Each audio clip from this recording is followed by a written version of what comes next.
Welcome, dear viewers, to A1 Storyteller.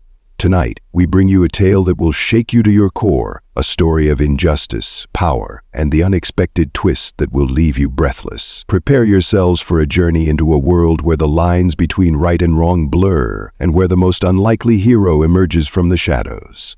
This is not just a story, it's a revelation. So, sit back, relax, and let the magic of storytelling unfold.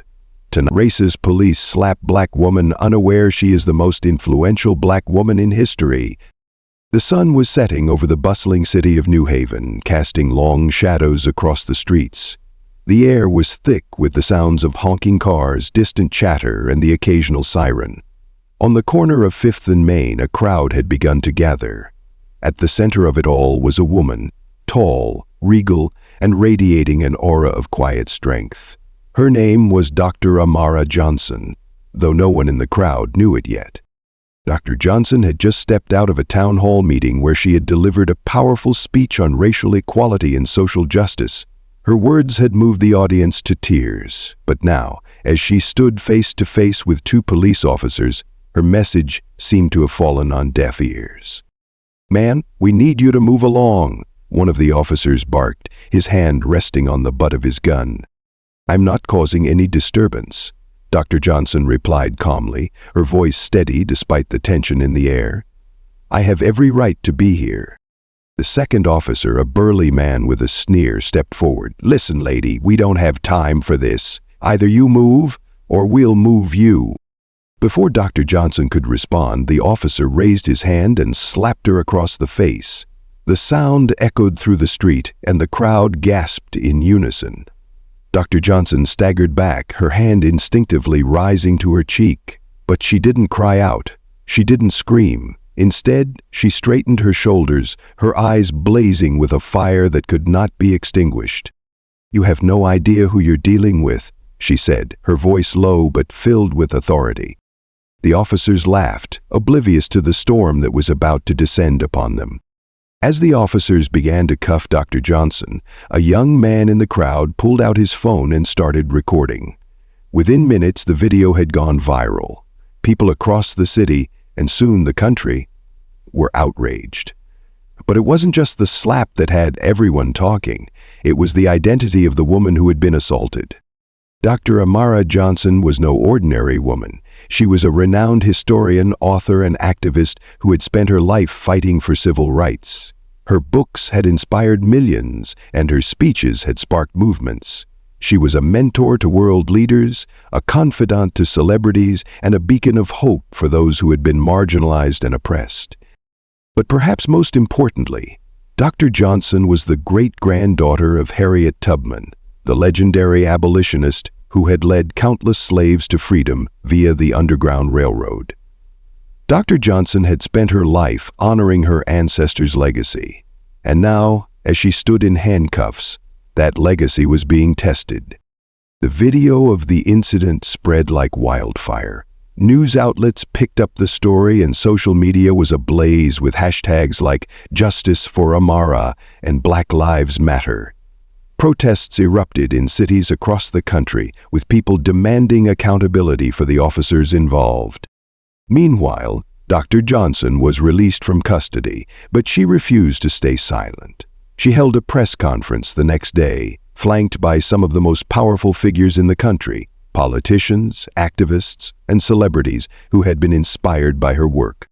"What happened to me is not an isolated incident," Dr. Johnson said, her voice ringing out with clarity and conviction. "It is a symptom of a much larger problem, a system that is broken, a system that perpetuates racism and injustice. But I am here to tell you that we will not be silenced, we will not be broken, we will rise and we will fight for a better future." Her words resonated with millions, and the pressure on the police department became unbearable. The officers who had assaulted her were suspended pending an investigation, and the chief of police issued a public apology. But for Dr. Johnson, this was just the beginning. In the weeks that followed, Dr. Johnson became the face of a new movement, one that sought not only to address police brutality but also to tackle the root causes of systemic racism. She traveled the country, speaking to crowds of thousands, and her message was clear. Change was possible, but it would require all of us to stand together. Her influence was undeniable. Politicians who had once turned a blind eye to issues of racial injustice now found themselves forced to take a stand. Corporations pledged millions to support Black-owned businesses, and schools across the country began to incorporate more diverse perspectives into their curricula. But perhaps the most powerful moment came when Dr. Johnson returned to New Haven.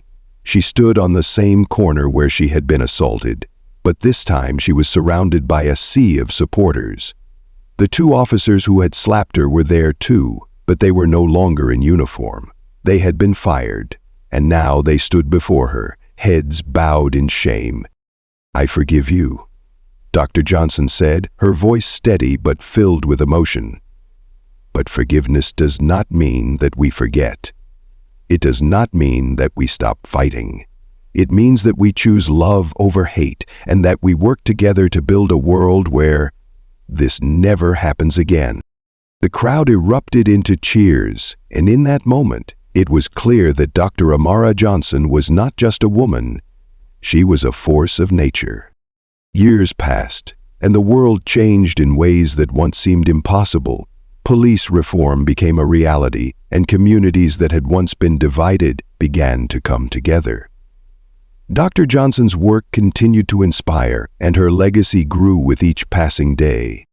But for Dr. Johnson, the true measure of success was not in the laws that were passed or the accolades she received. It was in the faces of the young people who looked up to her, who saw in her a reflection of their own potential. It was in the stories of those who had been empowered to stand up for themselves, to demand justice, and to believe in a better future. And so, as the sun set on another day, Dr. Amara Johnson stood once more on the corner of 5th and Main. The streets were quieter now, but the echoes of her words still lingered in the air. She smiled, knowing that the fight was far from over, but also knowing that she had played a part in shaping a world where love, justice, and equality could prevail. Thank you for joining us on this journey. Until next time, this is A1 Storyteller signing off. Stay curious, stay brave, and keep the stories alive.